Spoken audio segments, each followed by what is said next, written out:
जय गुरु जी संगत जी। सभी गुरु जी की प्यारी संगत को मेरा नमस्कार। आप सबको जय गुरु जी। आज का सत्संग है श्री आर कृष्ण स्वामी जी का दिल्ली से। सत्संग शुरू करने से पहले आइए हम सब लोग गुरु जी का मंत्र जाप करते हैं। ओम नमः शिवाय, शिव जी सदा सहाय। ओम नमः शिवाय, गुरु जी सदा सहाय। आइए संगत जी सत्संग शुरू करते हैं। दिसंबर 2005 के एक शनिवार को दिल्ली में प्रातः 8 बजे मैं घर पर बैठे हुए समाचार पत्र पढ़ रहा था कि मेरे एक घनिष्ठ संबंधी का फोन आया। रिश्ते में मेरे भाई पीएन राजू ने बताया कि उनके भाई पीएन नरसिम्हा और उनके दो अन्य सहकर्मी की प्रातः 4 बजे पौंडीचेरी से घर आते हुए भयंकर दुर्घटना हो गई थी। बात करते करते राजू रो पड़े। मैंने राजू को तुरंत पौंडीचेरी जाकर गुरुजी का चित्र उन आहतों के पास रखने को कहा। मैंने उसे गुरुजी का एक चित्र कुछ माह पूर्व ही दिया था। जिस मारुति कार में वह यात्रा कर रहे थे वह एक खड़ी हुई बैलगाड़ी से टकरा गई थी। कार आगे से नष्ट हो गई थी। आगे बैठे हुए दोनों लोगों को सर पर चोटें आई थी। उनकी बाहें टूट गई थी, पर पीछे बैठे हुए श्री अरुण की अवस्था चिंतनीय थी। उनका सर कार की छत से जा लगा था और उन्हें भयंकर अंदरूनी चोट लगी थी। जब राजू चिकित्सालय पहुंचे तो चिकित्सकों के अनुसार तीनों की अवस्था गंभीर थी। अरुण की अवस्था तो अत्यंत शोचनीय थी और उनके अनुसार वह 7 घंटे से अधिक जीवित नहीं रह सकता था। एक्सरे में उनकी सर की चोट बहुत गहरी थी। मस्तिष्क के भीतर रक्त प्रवाह नहीं हो रहा था और उस बारे में कुछ नहीं किया जा सकता था। अतः उन्होंने अरुण का उपचार बंद कर दिया था और उसके रिश्तेदारों को उसके अंतिम समय के लिए तत्पर रहने को कह दिया था। राजू ने आस्था नहीं छोड़ी। उसके गुरुजी का चित्र तीनों के सर पर रखा। यह उसने किसी भी रिश्तेदारों को बताए बिना किया, क्योंकि किसी को भी गुरुजी के बारे में ज्ञान नहीं था। मैं राजू से हर 3 घंटों में बात करता रहा था।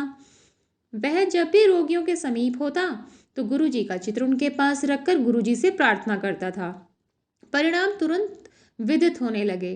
चिकित्सकों ने जब रोगियों का परीक्षण किया तो 2 को तो उन्होंने संकट से बाहर घोषित कर दिया, परंतु उन्हें गहन चिकित्सा केंद्र में देखरेख के लिए रखने का बल दिया।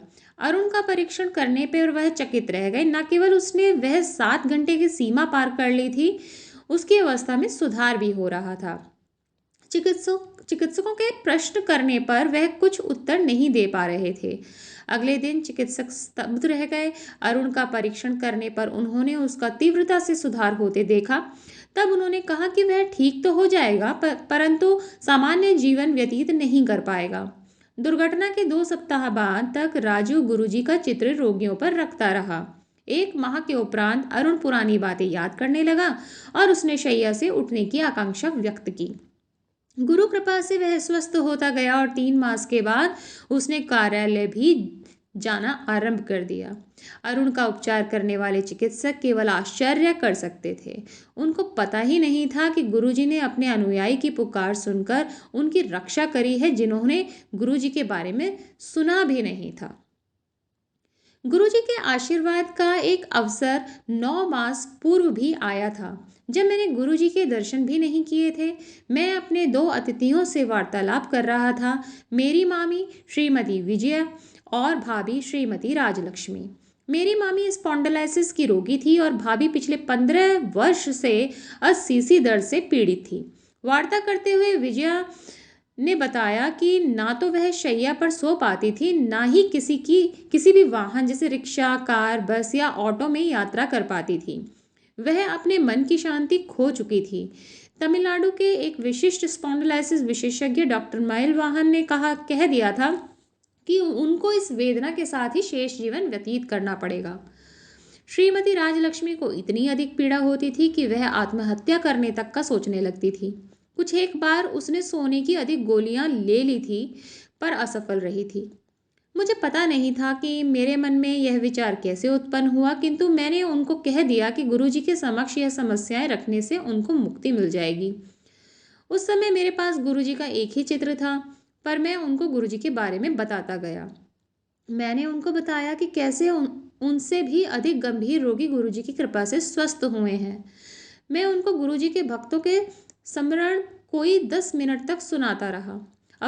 अविश्वसनीयता ये थी कि सब सुनने के बाद विजय और राजलक्ष्मी दोनों ने अपने रोग में सुधार होने की बात की। विजया ने कहा कि उसका स्पॉन्डिलाइसिस का दर्द शीघ्रता से कम हो रहा था। राजलक्ष्मी ने भी कहा कि उसकी वेदना जो वार्ता प्रारंभ होने से बनी हुई थी, घट रही थी। उसको लग रहा था कि जैसे उसके सिर से एक बहुत बड़ा बोझ हट गया है। उनके स्वास्थ्य में प्रगति बनी रही। उस रात विजय 10 वर्ष के पश्चात पहली बार शैया पर सोई। राजलक्ष्मी ने उस रात कोई औषधि नहीं ली। यह चमत्कार देखने के तुरंत बाद मैंने कर्नल चटर्जी को फ़ोन किया और उनसे गुरुजी के पास जाने के मार्गदर्शन लिए। 1 सप्ताह के बाद हमने सद्गुरु के दर्शन किए और उनसे आशीर्वाद लिया। उस वार्ता को हुए 3 वर्ष हो गए हैं और चेन्नई में रह रही वह महिलाएं रोज गुरुजी के चित्र के सामने उनसे प्रार्थना करती हैं। अब उनमें उन रोगों के कोई आसार शेष नहीं हैं। देखा संगत जी, आपने इन्होंने सिर्फ सत्संग सुना था और सत्संग सुनते सुनते ही इनके जो रोग थे वो ख़त्म होने लगे थे। तो सत्संग सुनाना, सत्संग सुनना दोनों में ही ब्लेसिंग्स है। इससे हमारे कष्ट कटते हैं। तो जो भी सत्संग है आप अंत तक सुना कीजिए और अपने जो भी सत्संग है सबसे शेयर कीजिए ताकि आपको भी उनका फल मिले और सुनने वाले को भी उनका फ़ायदा हो। जय गुरु जी, शुक्राना गुरु जी, अनंतम अनंतम शुक्राना गुरु।